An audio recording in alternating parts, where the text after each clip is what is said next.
Hi everyone, we're back. We're going to do another differential analysis, and in this case, it's a make or buy decision. It's exercise 11-7. The problem tells us that Somerset Computer Company has been purchasing carrying cases for its portable computers at a purchase price of $24 per unit.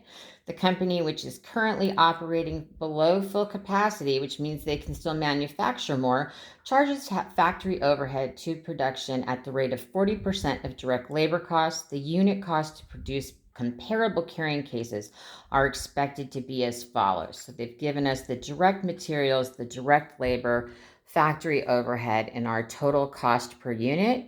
And the question is, if Somerset Computer Company manufactures the carrying case, fixed factory overhead costs will not increase, and variable factory overhead costs associated with the cases are expected to be 25% of the direct labor costs. So the first thing that they want us to do here is they want us to calculate out the differential analysis between making the case or carrying the case. So we're going to look up here. So the first thing is the purchase price. So if we make the carrying case, we're not going to have to pay that purchase price. If we're buying the carrying case, I'm going to put these in the way the problem wants it. That's a cost of $24 per unit. So here we're looking at our unit cost. The differential effects is an increase in expenses of $24.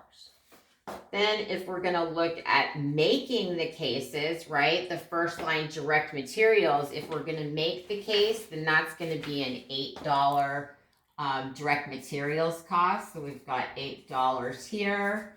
That would be 0 if we're buying the carrying case. So that would be an increase in our expenses. That would be a savings of $8 between the two alternatives.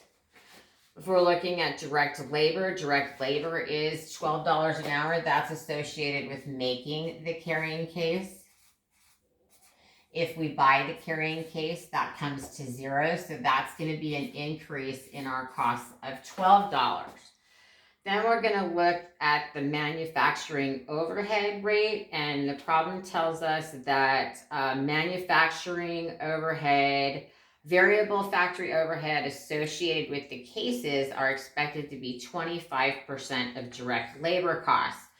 So I'm going to take the direct labor of $12 an hour, direct labor cost equals $12.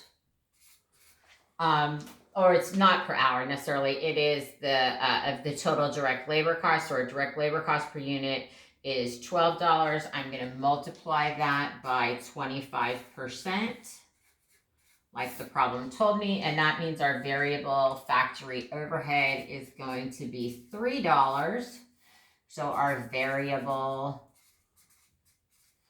factory overhead is going to equal $3. We know that factory overhead total, the problem gives us as $4.80. If we subtract the variable factory overhead of $3, then we know that fixed factory overhead is going to be $1.80.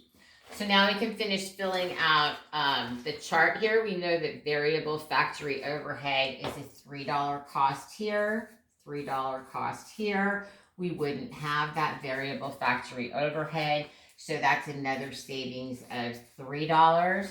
And then the fixed factory overhead, we've calculated it out as $1.80.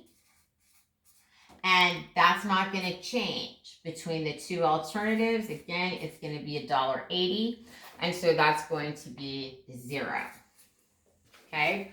So now we're gonna put in our total cost. As we know, if we make the case, it's got a total cost of $24.80. If we're gonna buy the carrying case, that is a total cost of $25.80. So that's going to be a decrease in our total cost if we decide to continue to making of $1.